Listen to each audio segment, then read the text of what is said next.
السلام عليكم ورحمة الله وبركاته، عاملين ايه؟ ازيكم بنات؟ يا رب تكونوا بألف خير. انا اسفة جدا جدا عشان صوتي متغير شوية، يا رب تكونوا فاهمين كلامي. واخدة دور برد وكده، دعواتكم بقى. فحبيت النهاردة انزل لكم الفيديو بتاع البسكوت. دوت هنعمل النهاردة شوية بسكوت عسل كده. هنعمله بالزبدة.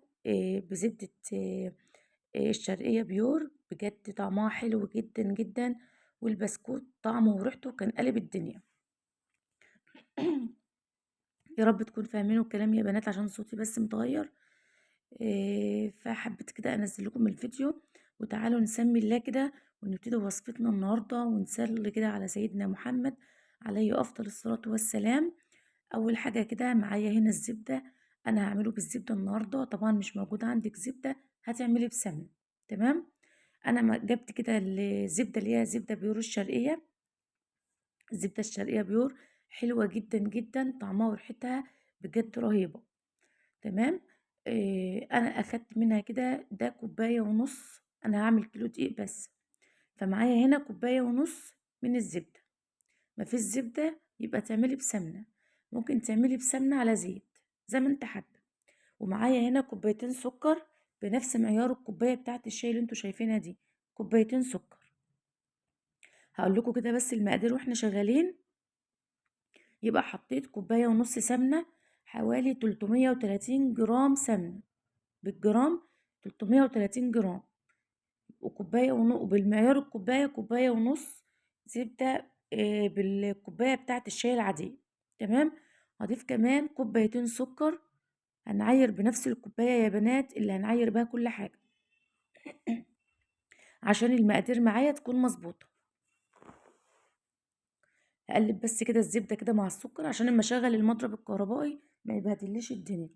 انا ضربتهم كده كويس، اضربه كويس. السكر دوت كان سكر بودرة، ما كانش عندي بصراحة، فانا طحنت كوبايتين سكر في الكبة وضفتهم على. مش لازم يكون عندك سكر بودرة، عندك سكر عادي اطحنيه في المطحنة، ويبقى معاكي سكر بودرة مفيش مشكلة.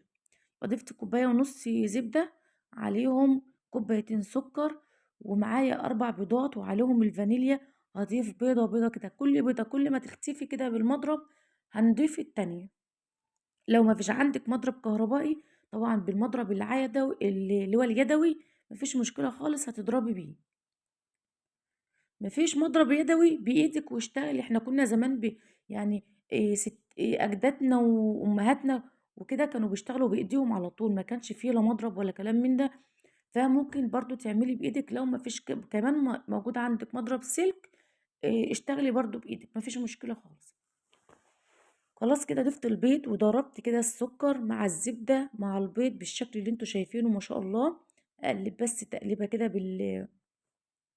اجيب اللي فوق تحت كده علشان يكون كل المكونات كده اتضربت مع بعضها كويس.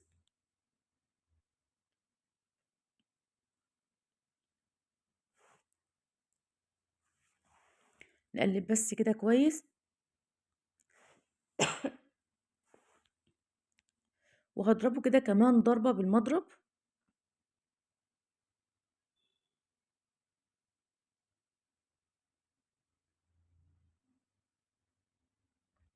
معايا معلقة كبيرة مليانة هرمية كده من بشر البرتقال. جبت البرتقال غسلته كويس ونشفته، وبعد كده بشرته على المبشرة الناحية اللي هي الناعمة شوية. تمام. وهديله ضربة كده. بصوا في الوقت ده انا مش قادرة اقول لكم الريحة كانت طالعة عاملة ازاي، بجد كانت رهيبة. ضربتهم بقى كده كويس مع بعض.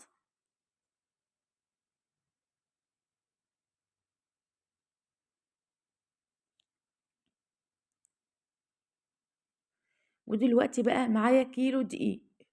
انا نخلته وحطيته كده في البولة. دي دقيق فاخر لجميع الاغراض. تمام. هضيف عليه معلقة صغيرة من البيكنج باودر. انا طبعا مش هضيف نشادر، انا هعمله بالبرتقال. معلقة صغيرة من البيكنج باودر. وهضيف كمان رشة ملح.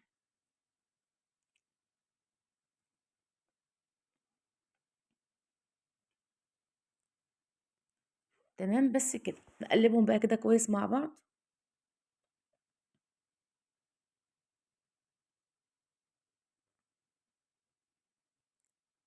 يا ريت لو وصلتوا معايا لحد هنا يا بنات يا ريت تعملوا لايك للفيديو عشان بس الفيديو يترفع شوية لأن المشاهدات قليلة جدا. هاضيف بقى نص الدقيق كده وهبتدي كده اقلبه مع المكونات اللي احنا مزجناها مع بعض كده.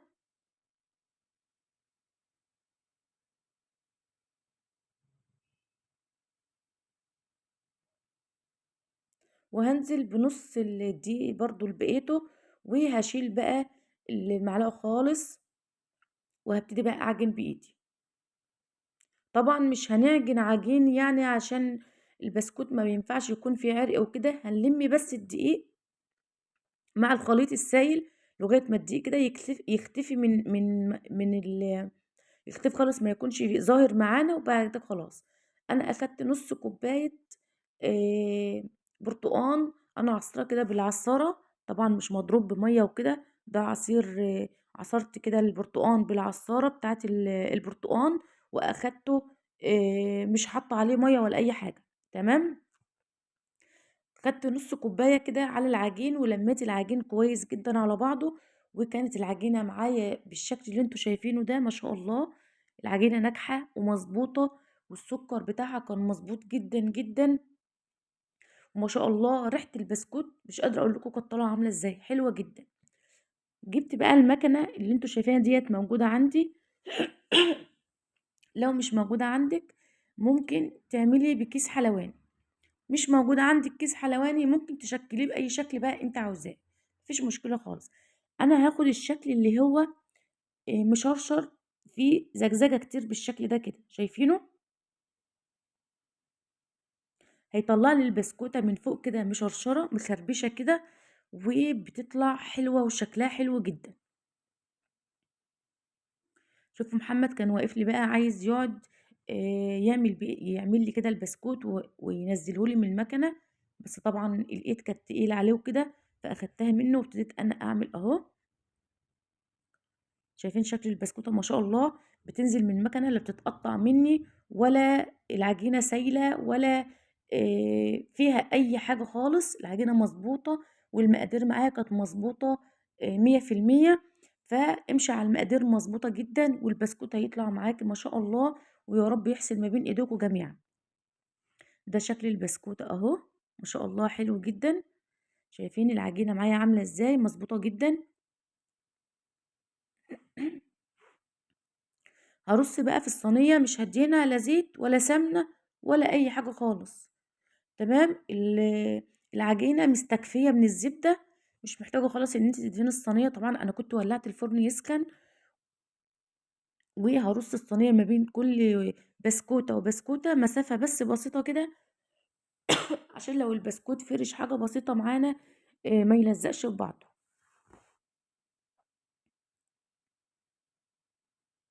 شايفين ما شاء الله بشر البرتقان في البسكوتة عطي طعم وريحة حلوة جدا جدا، والبسكوتة ما شاء الله مظبوطة.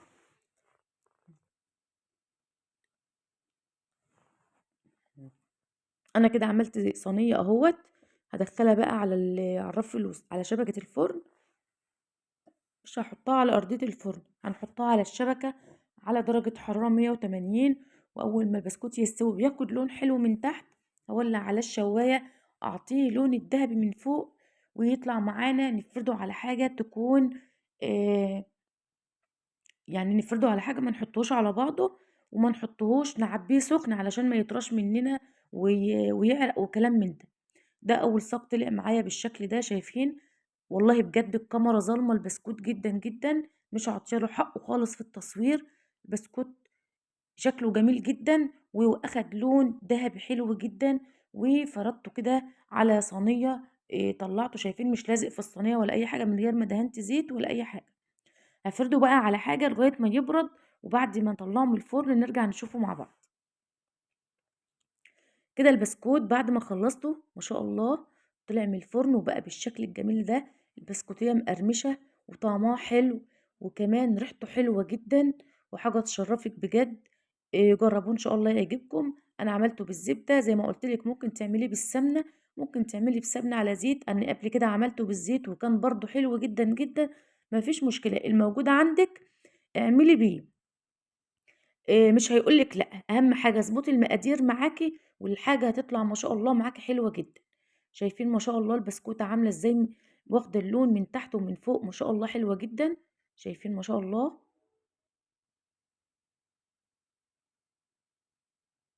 اللهم بارك، البسكوت حلو جدًا، جرّبوا الطريقة ديّة وجرّبوا طريقتي في البسكوت هتعجبكم إن شاء الله. دي كانت وصفتي النهارده، وده كان فيديو بتاعنا النهارده، يا رب تكونوا استفدتوا منه، وأتمنى يا رب ما تكونوش انزعجتوا من صوتي، لإن بجد صوتي تعبان جدًا، جدًا. دعواتكم إن شاء الله إن ربنا يحوش عني. يا ريت يا بنات تعملوا لايك للفيديو وتشتركوا في القناة وتفعلوا زر الجرس عشان يوصل لكم كل وصفاتي. ودي الزبدة اللي أنا اشتغلت بيها النهارده. لو حابين تجربوها جربوها. لو حابين أسيب لكم لينك الجروب اللي أنا جايبة منه في صندوق الوصف أو في التعليقات، قولوا لي وأنا هنزل لكم اللينك بتاع الجروب. وإن شاء الله النهارده وصفتي تكون عجبتكم، وأشوفكم إن شاء الله على خير في وصفة جديدة. مع السلامة.